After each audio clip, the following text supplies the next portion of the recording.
오늘 마가복음 13장 본문의 말씀을 읽었는데요. 이 마가복음 13장에는 별명이 하나 붙어 있습니다. 성경에 보면 별명이 있는 장들이 있지 않습니까? 가장 유명한 예를 들어서 고린도전서 13장 그러면 무슨 별명이 있어요?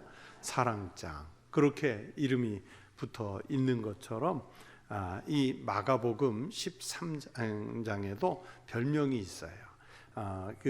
보시면은 마가복음 13장 예수님께서 제자들과 또는 무리들에게 종말의 때를 얘기하시잖아요. 마치 요한계시록을 읽는 것 같은 또는 다니엘서를 읽는 것 같은 이런 묵시, 계시 이런 내용들을 다루고 있기 때문에 마가복음 13장을 작은 묵시록 또는 작은 계시록 이렇게 별명을 붙여서 부르기도 합니다.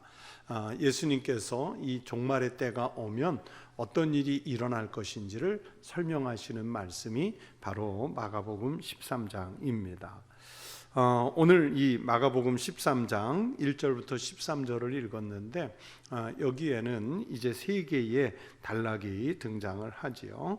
먼저 첫 번째 단락은 짧지만 1절, 2절 말씀인데 같은 말씀이 마태복음 24장 1절, 2절에 그리고 또 누가복음 21장 5절, 6절에 약간의 미세한 차이는 있지만 거의 똑같은 내용의 말씀이 이렇게 공관복음에 동일하게 등장을 합니다. 그런데 이 공관복음 마태, 마가, 누가복음 여기서 공통적으로 우리가 배울 수 있는 것들이 있습니다. 먼저 뭘 볼 수가 있냐면 여러분 우리 사람들에게는 인지 능력이 있잖아요. 인식이라는 게 있지 않습니까? 그런데 사람들은 보통은 인식을 할 때 뭔가를 인식 또는 인지하고자 할 때 자기가 눈으로 본 것에 많이 집착을 합니다. 그래서 사람들은 할 수만 있으면 자신의 경험의 울타리 안에 머물고 싶은 그런 본능을 가지고 있지요. 우리 그 고사 성어 중에 백문불여일견이라는 말이 있습니다. 보통 백문이 불여일견 그러는데 100번 듣는 것보다 뭐 하는 게 낫다고요? 한번 가서 보는 게. 보면은 여러분 남대문 안 가본 김 씨가 남대문 가본 사람보다 더 큰 소리 쳐요. 그렇죠? 우기기 시작하면 그러면 나중에 정확하게 보고 온 사람이 오히려 지는 경우들을 보는데 그런데 조금 뒤집어 생각하면 내가 100번 이야기를 들은 것보다 실제로 한번 가서 보고 또는 실제로 한번 가서 맛보고 내가 또 실제로 한번 가서 만져보고 그런 경험들이 맞을 수 있어요. 훨씬 더 좋은 거예요. 그러나 이 경험이라는 게 어떤 때는요 더 큰 세계를 보는데 방해할 수도 있습니다. 저는 이거를 뭐라고 생각하냐면 경험이 나를 가둘 수 있겠다. 사실은 내 경험 밖에 훨씬 더 큰 것, 훨씬 더 좋은 것, 훨씬 더 높은 것 혹은 훨씬 더 깊은 것 이런 것들이 얼마든지 있을 수 있는데 내가 작게 경험한 것 요 몇 가지 일 가지고 또 내가 나를 작은 것 속에 가둘 수 있는 이런 위험성도 있겠다 그런 생각을 하게 됩니다. 왜 이런 말씀을 시작하면서 드렸냐면 여러분 예수님의 제자들은 당연히 예수님 따라다니면서 뭘 기대했냐면 메시아의 나라를 기대했습니다. 메시아의 나라. 구약시대 때부터 수백 년, 1000년 이상, 2000년 이상 계속 예언되어 왔던 그 메시아, 우리에게 다가오실 그리스도, 그분을 기대하면서 이스라엘 사람들은 신앙을 갈망하면서 살고 있었습니다. 그런데 예수님의 제자로서 예수님을 따라다니면서 보니까 이분이 진짜 메시아이겠다. 이분이 우리를 구원하실 구세주이시다. 여기에 대한 어느 정도 믿음은 있었는데 그런데 이 제자들이 기대하는 그 예수님에 대한 메시아로서는 뭐냐면 세상의 정치를 통치하시는 메시아 이걸 기대한 거예요. 이 부분에 대해서 제자들은 확실히 믿었습니다. 이 제자들이 가지고 있는 메시아관은 뭐냐면 이스라엘 전통의 메시아관이에요. 다윗의 뒤를 이어서 그의 후손 가운데서 어느 왕 같은 하나님의 종이 오실 텐데, 그분이 우리의 이 고통과 고난과 억압을 다 풀어주실 분.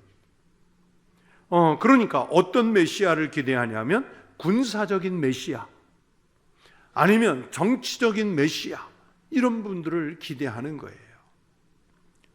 예수님이 바로 거기에 적합한 전통적인 메시아일 것이라는 것을 제자들은 믿고 기대했습니다. 실제로 이스라엘 사람들도요, 여러분, 예수님께서 디베랴 바닷가에서 오병이어 기적을 베푸신 다음에 그 군중들이 예수님을 둘러싸고 억지로 그를 임금 삼으려 했다, 성경이 기록하고 있지 않습니까? 왕은 뭐 하는 거예요? 나라를 보호해주고 영토를 보호해주고 국민들을 보호해주고 기근을 해결해주고 뭐 이런 좀 어떤 정치적인 이런 또는 경제적인 통치 능력을 발휘할 수 있는 분이 메시아 왕이 되면 좋은데, 보니까 예수님이 그러시단 말입니다. 그렇기 때문에 이스라엘 군중들, 예수님 따라다니면서 기적을 보았던 사람들, 특히 오병이어 기적을 본 사람들은 억지로 예수님을 임금 삼으려고 시도하기까지 할 만큼 그런 분으로 본 거예요. 그러니까 제자들도 마찬가지로 예수님을 따라다니면서 예수님의 많은 말씀과 이적들을 보면서 전통적인 메시아로서의 예수 그리스도를 믿고 따르고 있었습니다. 그런데 오늘 이 본문 말씀에서 이제 웅장한 헤롯 성전을 보고 있지 않습니까? 그러면서 저 웅장한 헤롯 성전을 보면서 이제 예수님이 메시아니까, 그리스도는 메시아는 성전의 주인이잖아요. 그러니까 이 성전에 예수님이 주인이 되실 것이다, 이런 기대감이 그들에게 있었습니다. 여러분, 사실 헤롯 성전은 규모가 놀랍습니다. 놀라워요. 그 헤롯이, 그 대헤롯이라는 분은, 이 사람은 건축광이에요. 그러면서 건축 부분에 있어서는 천재적 재능을 가지고 있습니다.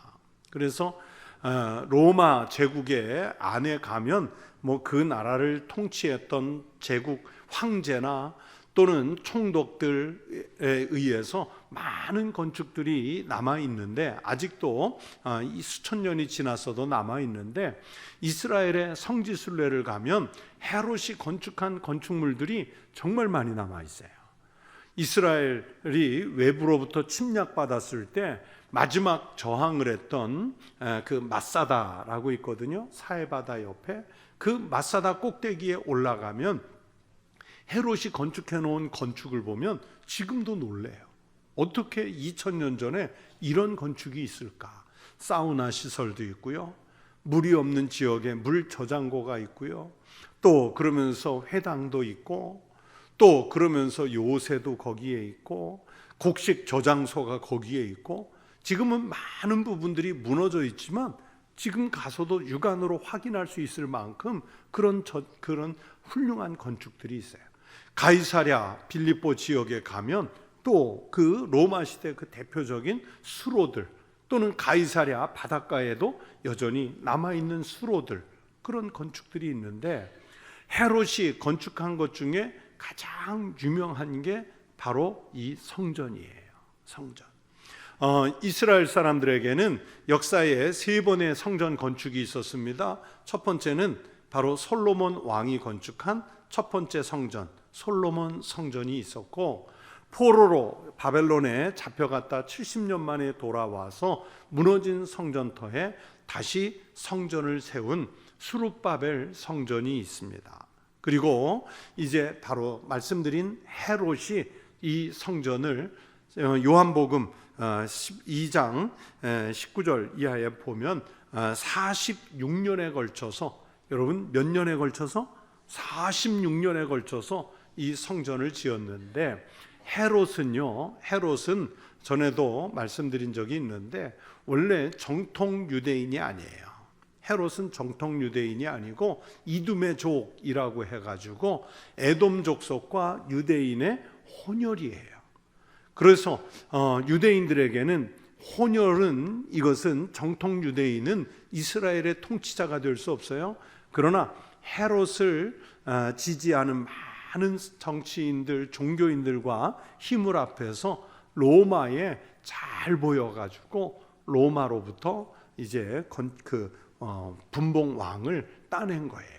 그래서 헤롯이 그 갈릴리 호수 옆에 가면 지금도 이스라엘의 큰 도시 중에 하나인데 티베리우스, 우리 성경에는 디베리아라는 도시도 바로 자기가 도시를 건축해서, 그냥 건물 하나가 아니라 아예 도시 하나를 건축해서 황제 이름을 붙여준 거예요.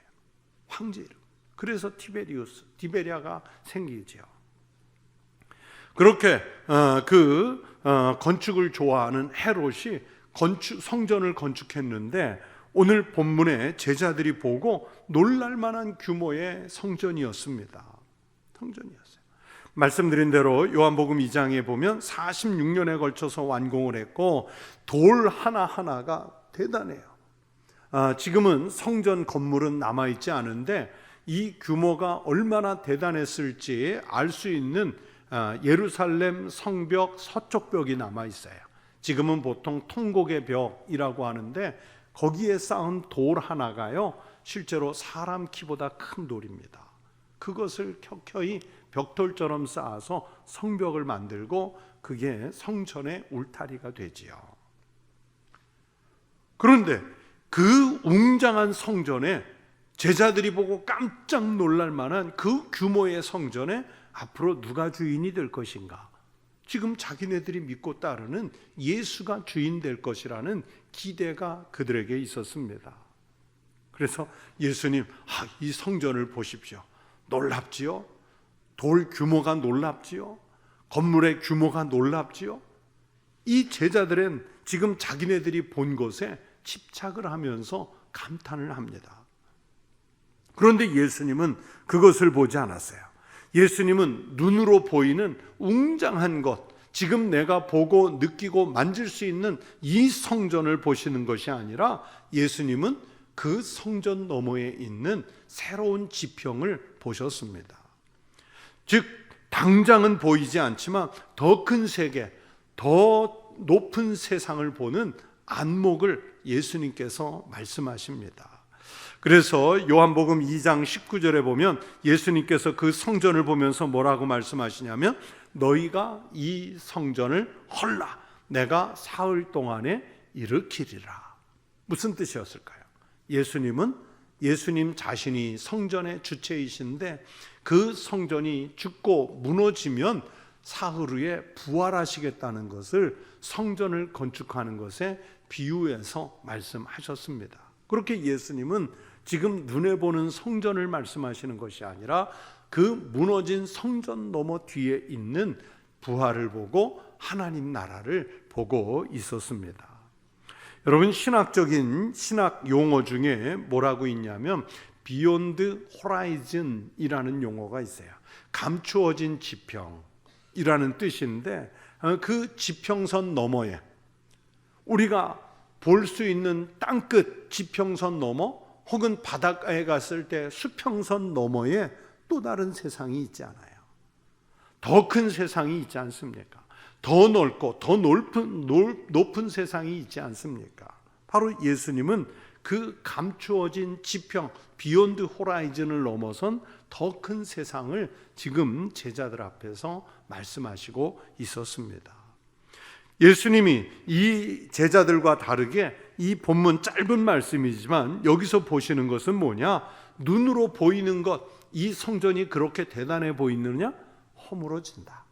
이건 허물어진다. 앞으로 40년 후에 완전히 돌 위에 돌 하나도 남기지 않고 무너질 이 성전의 허상을 보셨던 것이지요. 여러분, 인간적인 판단으로 여길 때 아름답다고 여기는 것은 한계가 있습니다. 그 외면의 아름다움이 여러분 얼마나 오래 갈까요? 우리가 오늘 좋은 옷을 입고 막 피부를 막 팽팽하게 피고 또 까맣게 머리를 물들이고 치아를 새롭게 교정하고 막 그렇게 하면 몇 년 버티실 수 있으세요? 몇 년 버티실 수 있으세요? 오래 못 버팁니다. 오래 못 버텨요. 그건 제가 지금 말씀드린 거는 사람만 그런 게 아니라는 뜻이에요. 사람이 아무리 웅장하게 지은 이 위대한 건물일지라도 결국은 소멸될 것이다. 여러분, 예수님께서 오늘 13장을 읽었지만 12장에서 성전을 중심으로 살아가던 유대인들의 그 위선, 허상 이런 부분들을 많이 책망하셨습니다. 왜요? 그 아무 소용이 없는 것에, 그냥 눈에 보이는 것에 그렇게 집착하는 유대인들의 허상, 그 부분을 책망하셨는데, 그런데 이제 눈에 웅장한 성전이 보였다고 제자들이 금방 그거를 잊어버리고 다시 눈에 보이는 것에 집착하는 그 모습을 주님이 안타까워 하신 거지요. 제자들은요, 그 책망, 12장의 책망을 벌써 잊었습니다. 며칠, 몇 년 지난 게 아니라 엊그제 일인데 잊어버리고 말았어요. 여러분, 이 말씀에서 우리도 배워야죠. 우리의 시선이 어디에 가 있습니까? 여러분, 교회 예배당에 나오시면서 시선을 어디에 두고 오셨습니까? 그냥 당장 눈에 보이는 청북교회라는 간판을 보고 내가 그냥 습관을 좇아서 다니든 거기를 오신 건가요? 아니면 강단에서 오늘도 말씀을 선포할 목사라는 존재를 보고 오셨나요? 아니면 예배당에 가서 내가 오늘 만나야 할 사람, 처리해야 할 일들, 그것을 시선을 거기에 두고 오셨나요? 아니에요. 우리의 시선은 무너지지 않는 하나님 나라를 봐야 할 줄로 믿습니다. 아무리 견고한 성읍이라도 결국에는 무너진다는 것을 깨닫고, 하나님께서 지키시지 않는 것은 결국 허상에 불과하다는 것을 깨닫는 성도 되시길 바랍니다. 시편 125편 1절에서 그래서 시인이 말하지요. 여호와를 의지하는 자는 시온산이 흔들리지 아니하고 영원히 있음 같도다. 오직 여호와를 의지할 때만이 우리가 흔들리지 않는 인생을 살아가게 될 줄로 믿습니다. 하나님이 지키셔야 그 성이 견고해지는 거예요. 시편 127편 1절에서 말씀하셨지 않습니까? 여호와께서 집을 세우지 아니하시면 세우는 자의 수고가 헛되며 여호와께서 성을 지키지 아니하시면 파수꾼의 깨어 있음이 어떻다고요? 헛되다. 그것은 내 개인도 그렇고 집도 그렇고 교회도 그렇고 나라도 그렇습니다. 그래서 여러분, 보이는 가치에 너무 정신 빼앗기지 마십시오. 내가 눈으로 봤다, 내가 들었다, 내가 만져봤다, 거기에 너무 정신 빼앗기지 마시고요. 보이지 않는, 그러나 소망으로 품은 하나님의 가치에 여러분의 인생을 투자하는, 그리고 시선을 그곳에 두고 살아갈 수 있는 믿음의 성도 되시기를 축원합니다. 자, 이 말씀, 자기네들은 지금 대단하다고 여겼는데 이 말씀을 듣고 나니까 제자들이 조금 황당하겠지요. 그게 이제 두 번째 단락이에요. 3절부터 8절에 예수님께 제자들 몇 사람이 나오죠. 누가 나오냐면 베드로와 안드레, 둘이는 무슨 관계죠? 형제. 또 야고보와 요한, 무슨 관계죠? 형제. 이 두 쌍의 형제가 예수님께 나와요. 이 네 사람은 예수님에게서 첫 제자들이면서 또 예수님 12제자 중에 가장 비중 있는 바로 그 제자들 아니었겠습니까? 그런데 그들이 예수님께 나와서 조용히 물었어요. 조용히 물었어요. 오늘 말씀이 3절 끝부분에 그러잖아요. 그들이 조용히 물었다. 무슨 뜻으로 물었다는 것이냐면 사적으로 질문한 것이고, 또 그러면서 개인적인 그 궁금증을 해소하기 위해서 나왔습니다. 그런데 앞에서 예수님이 말씀하시는데 성전이 무너질 것이다. 돌 위에 돌 하나도 남지 않고 무너진다. 이 성전이 파멸될 것이라는 건 이건 아주 대단히 민감하고 충격적인 일이죠. 그러니 궁금하잖아요. 지금 이 제자들이 주님의 말씀을 듣고 나니까 궁금해졌습니다. 그래서 이 질문을 하는 거지요.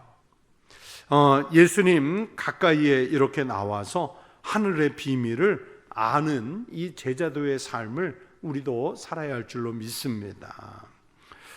이 제자들의 네 명의 제자들의 질문을 받고 예수님께서 종말의 때에 나타날 징조들과 그러면 그 징조들에 대해서 어떻게 대응해야 되는지 예수님께서 답변을 주시고 있습니다. 그 첫 번째가 뭐냐? 마지막 때에는 거짓 메시아가 난무할 것이다. 그러면서 사람들의 영을 미혹할 것이다. 그렇게 예고하고 계십니다. 5절 말씀에 예수께서 이르시되 너희가 사람의 미혹을 받지 않도록 주의하라. 그렇게 말씀하셨습니다. 이제 마지막 때 이 성전이 무너질 때가 오면 세상에 무슨 일이 있느냐? 스스로 메시아인 것처럼 자신을 높이고 또 치장하고 가장하는 그런 사람들이 많이 등장할 것이라고 예고했습니다. 그들이 일어나서 사람들을 실족시켜요. 그런데 사람들은 자기가 실족된 것을 모르는 채로 따르는 일이 생기지요.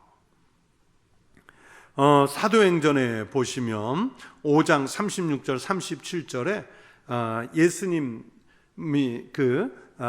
바로 같은 시대겠지요. 같은 시대인데 드다라는 사람 또는 갈릴리의 유다라는 사람 이들이 또는 마술사 사도행전 8장 9절에 보면 마술사 시몬 이런 사람들이 각각 다 자기네들이 메시아라고 우리가 성경이 예고한 그리스도라고 그렇게 자기들을 내세우면서 등장을 해서 많은 사람들이 그들을 따르게 했고요. 그러면서 군중들을 선동해서 요즘으로 말하면 이단 종파 같은 그런 종파들을 만들어내지요.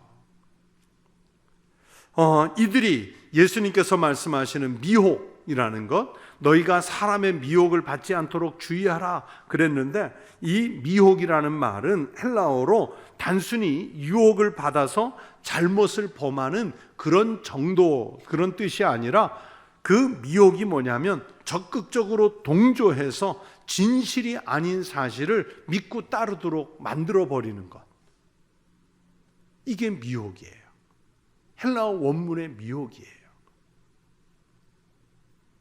그래서 뭐 좀 이따도 말씀드리겠지만 뭐 신천지 따르는 사람들 보세요. JMS 따르는 사람들 보세요. 그냥 유혹을 받아서 잠깐 믿는 그런 정도가 아니라 가정을 파괴해 가면서까지 교회를 혼돈에 빠뜨리면서까지 자기네들의 몸과 재산을 다 바쳐가면서까지 그들이 넘어가잖아요. 자기만 넘어갑니까? 다른 사람들을 끌어들이려고 자기네들이 무너진 줄도 모르고 자기가 무너진 것처럼 다른 사람들, 가족들, 친구들, 이웃들까지 무너뜨리기 위해서 적극적으로 동조해서 진실이 아닌 사실을 믿고 따르게 만들면서 유혹을 하잖아요. 이게 미혹이에요. 그런데 이 미혹자들의 유혹은요, 쉴 잠을 주지 않고 오지요. 막 계속해서 밀려와요. 우리가 아차하고 정신 놓는 사이에 언제 우리의 영혼을 뺏길 줄 모릅니다.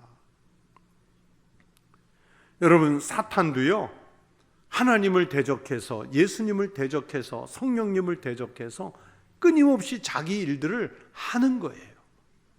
여러분, 사탄이 게으릅니까? 성실합니까? 잘 모르시겠어요? 사탄이 게으릅니까? 성실합니까? 사탄이요, 진짜 성실합니다. 우리가 못 따라갈 만큼 성실합니다. 우리는 가끔 아무리 성실해도 잠이라도 자고 쉬기라도 하는데 사탄은요, 쉬지도 않아요. 사탄은요, 잠들지도 않아요. 그러면서 성실하게 자기의 일을 해요. 그 얘기는 뭐예요? 사탄이 성실하다는 얘기는 우리에게 시험과 유혹과 미혹이요 쉼없이 밀려오고 있다는 뜻입니다. 그래서 그러면 사탄은 항상 그 수준에 머물러 있나요? 사탄은 발전할까요? 사탄도요 발전을 해요. 정교해져요. 여러분, 이 사탄이나 미혹의 영이요 결코 옛날 수준에 머물러 있지 않습니다. 끊임없이 발전해요. 저희들이 신학교 다닐 때 깜짝 놀랄 일 중에 하나가 있는데요. 통일교에서 미국의 시카고 대학이라고 있습니다. 정말 명문 중에 명문 대학인데 그 시카고 대학교 신학학부에 정말 뛰어난 한국인이 들어왔는데 누가 들어왔냐면 통일교 신자예요.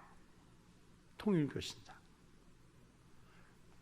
그러니까 세계 최고의 신학대학에 자기네들의 통일교 교리를 더 정교하게 만들기 위해서 공부 잘하는 학생을 선발해서 그 학교에 보낸 거예요.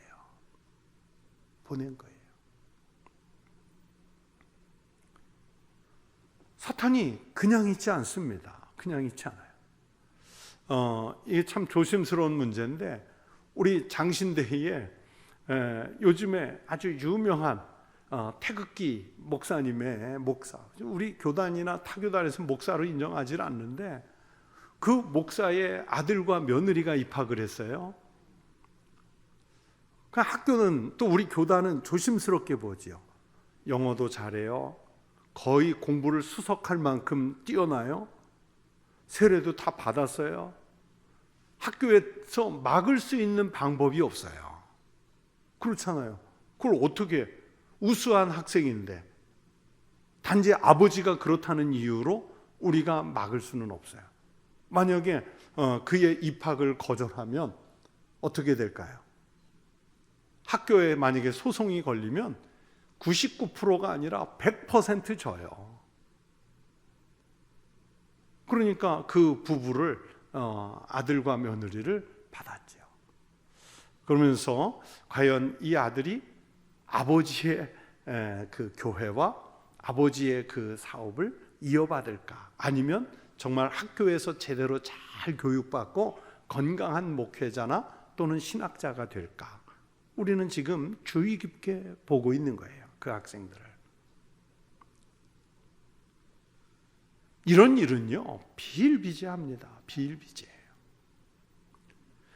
신천지의 이만희, 통일교의 문선명, 만민교의 이재로, 우리가 아는 정명석, 이들이 여러분 그냥 있나요? 아니요. 자기네들의 신학을 절묘하게 만들어 가지요. 그들이 신학이 정교하게 만들어지니까 교회를 수십 년 다니던 사람들이 거기 넘어가잖아요. 마음 빼앗기잖아요.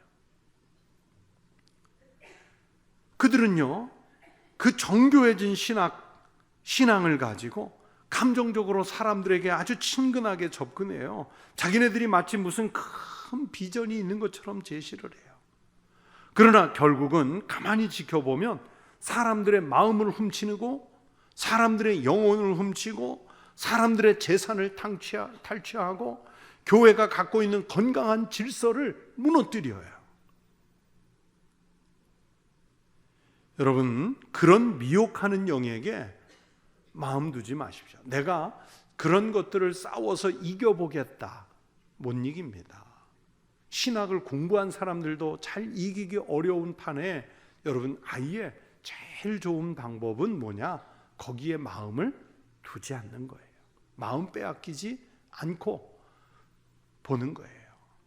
여러분, 캐나다의 그 위조 집회 단속하는 그 분들은 어떻게 단속하느냐? 보통은 위조 집회를 만져보고 분석하고 하는데 아니에요. 캐나다 위조 집회 단속국에서는 뭘 가지고 훈련을 하냐면 진짜를 매일 보는 훈련을 한대요. 진짜를. 그 진짜 화폐를 가지고 만지고 불에 비춰보고 또 느껴보고 구겨보고 찢어보고 그렇게 해요. 불에 태워보고. 그래서 진짜 돈이 어떤지, 진짜 돈이 어떤지를 정확하게 알고 있으면 가짜가 쉽게 분별이 될까요? 안 될까요? 쉽게 되지요. 여러분, 왜 신앙이 이단들에게 마음 빼앗기고 미혹됩니까? 진짜를 모르기 때문이에요. 진짜를 알면, 예수 그리스도를 제대로 믿으면, 하나님의 말씀 성경을 제대로 믿으면 그런 가짜의, 그런 미혹의 영에 마음을 빼앗기지 않지요.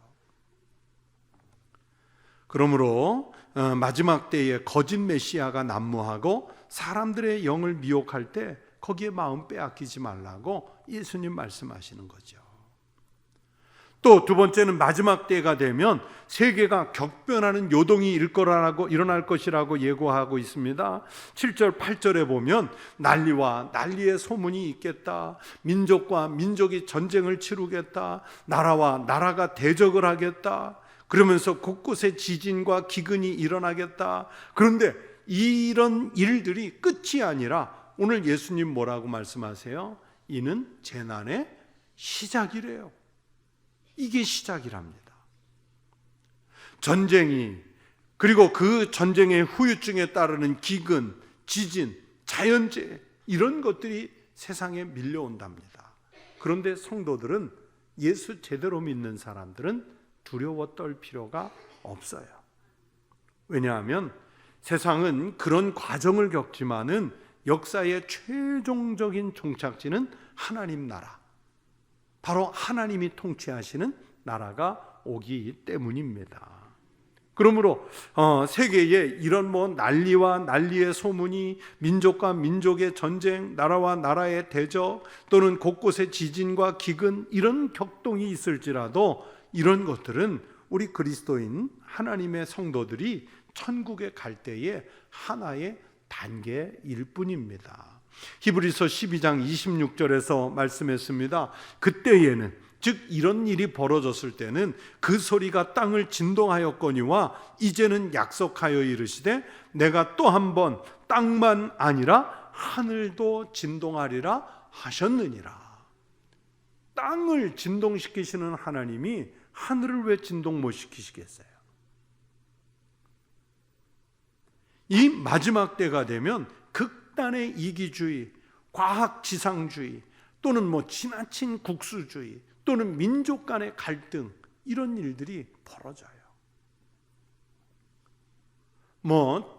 하나님께는 천년이 하루 같고 하루가 천년 같기 때문에 하나님의 시간표를 우리가 다 알 수는 없지요. 예수님도 마지막 때를 아버지만 아신다고 했지 않습니까? 우리는 다 몰라요. 하지만 느끼는 게 뭐냐면 그 전쟁이 그치질 않아요.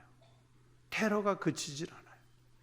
그러면서 속으로 생각하기를, 우리나라가 지금 겪고 있는 이념의 갈등, 지도자들의 저런 무지함, 또 백성들이 여기저기 쏠려다니면서 막 그런 부딪히는 것, 이런 것들을 보면서 이런 그 파괴적인 현상들이 막 발생하는 것, 위험이 막 극대화되는 것, 이런 것들을 보면서 우리에게 지금 마지막 때가 왔나? 그러면 그리스도인으로서, 성도로서 오늘 우리는 어떻게 살아야 하나? 하루를 어떻게 보내야 하나? 그런 생각을 정말 많이 하게 돼요. 여러분, 나라에도 온 세계에도 난리의 소문이 있겠지만 두려워하지 마시기 바랍니다. 오히려 성도들에게는 구원의 시간이 오는 줄로 믿습니다. 세상이 이렇게 격변할수록 예수님께서 성도들에게 하시는 말씀은 뭐냐면, 하나님 나라가 그만큼 가까워 왔다. 하나님의 때가 그만큼 가까이 왔다. 이 말씀을 주시는 줄로 믿습니다. 그래서 마지막에 9절부터 13절 세 번째 단락에서 예수님은 뭘 말씀하시려고 하냐면, 예수님 종말에 대비하라는 말씀을 주십니다. 종말의 때가 가까울수록 우리 성도들은요, 영적인 무장을 게으르게 하면 안 됩니다. 이 종말의 때가 계속되는 미혹되는 영의 공격 또는 반복되는 시험, 엄청난 박해가 있으면 우리가 지쳐요. 그래서 스스로 무릎을 꿇고 또는 스스로 포기하고 그래 버릴 수가 있습니다. 그래서 예수님은 9절에 너희는 스스로 조심하라, 그렇게 말씀하셨습니다. 이 마지막 때에 하나님의 백성들이 어떤 시험을 당하느냐? 공회에 넘겨준답니다. 이 공회는 사내들인을 말씀한 거거든요. 그런데 공회로 상징되는, 사내들인으로 상징되는 권력기관에 붙잡힌 바 된다는 뜻이에요. 또는 회당에서 매질을 당할 수가 있어요. 즉 종교적인 핍박을 받을 수가 있다는 뜻입니다. 여러분, 바르게 믿으면요, 핍박이 있습니다. 핍박이 있어요. 권력자들과 임금들 앞에 서게 된다? 이 무슨 뜻일까요? 우리를 주눅들게 하는, 그러면서 세상 권력에 영향을 받게 하는 이런 시도가 종말의 때에, 마지막 때에 있을 거예요. 또 예수님께서 마지막 때에 무슨 시험이 있다고 말씀하세요? 가족이 해체돼요. 가족이. 부모가 자녀들을 해코지하고 자녀들이 부모들을 해코지한다고 오늘 예수님이 말씀하시잖아요. 그래서 제가 앞에서 하나님의 시간은 잘 모르겠지만 오늘 우리가 겪고 있는 이런 현실을 보면 그래서 마지막 때가 다가오지 않았을까, 그렇게 생각이 드는 거지요. 하지만 이런 위기가 닥칠지라도 우리는요, 어떤 상황에서도 절대로 신앙을 포기해서는 안 됩니다. 여러분, 초대교회 성도들은요, 자기의 신앙을 지키려고 경기장에 던져지고 얼음물에 갇히고 화형을 당하고 사막에 버림받고 그렇지 않습니까? 공산주의자들에 의해 또는 일제 강점기 시대에 주기철 목사님, 손양원 목사님, 많은 우리의 믿음의 선진들이 여러분 신앙 지키려고 그런 그 엄청난 재난들을, 해코지들을 참아내셨잖아요.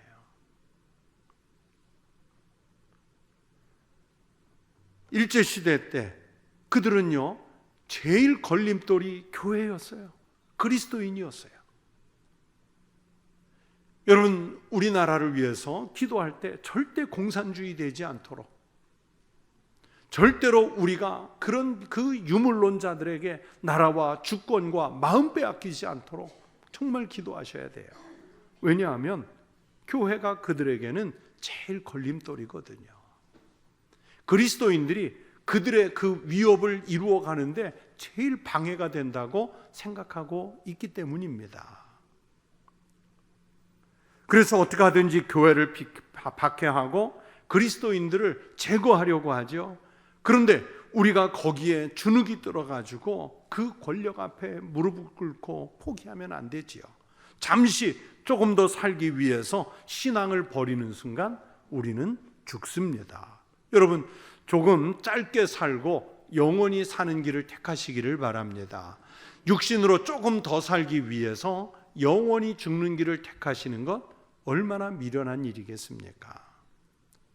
그러므로 예수님께서 성전을 통해서 오늘 제자들에게 하시는 말씀까지 신앙을 위협받는 순간이 와도 놀라지 말라, 당황하지 말라.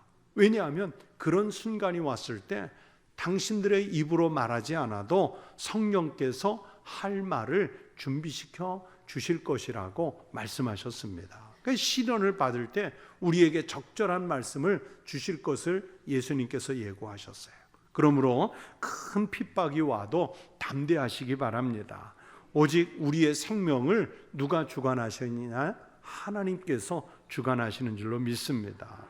우리는요, 그리스도인이면서도 가끔 세상 사람들에게 미움을 받을 때가 있습니다. 오늘날 그렇죠. 우리들의 이기적인 신앙 때문에 우리가 이웃을 돌보지 않아서 교회가 분열해서 대립해서 이런 그 비난을 받을 때가 있는데, 여러분 우리 자신의 성격이나 도덕적인 문제로 미움받아서는 안 됩니다. 우리는 오직 어떤 이유 때문에 미움을 받아야 하느냐? 예수 이름 때문에. 예수 이름 때문에. 희생적이면서도 예수님처럼 이웃을 사랑하는 그 십자가의 미련함 때문에 우리가 미움을 받아요. 나의 죽음으로 다른 사람을 살리는 그 영적 영향력, 생명의 영향력 때문에 우리가 미움받아요. 여러분, 불신자들은요, 우리 그리스도인들을 왜 미워하느냐?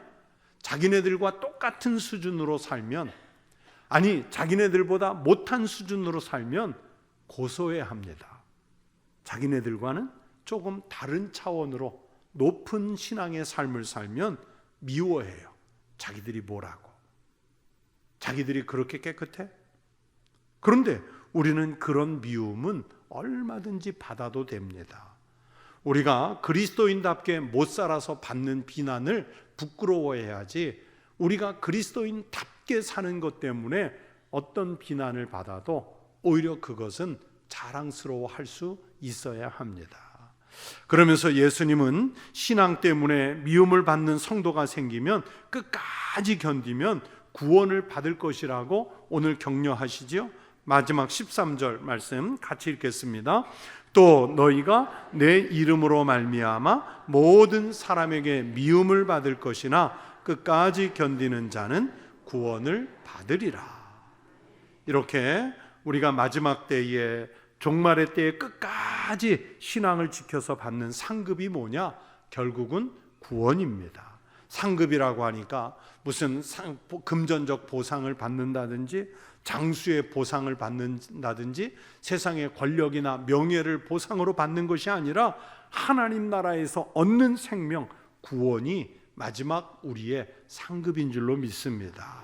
이 상급을 받을 때까지 여러분의 생애에 믿음을 잘 지켜서 살아가는 거룩한 성도의 삶이 되시기를 주의 이름으로 축원합니다. 기도하겠습니다.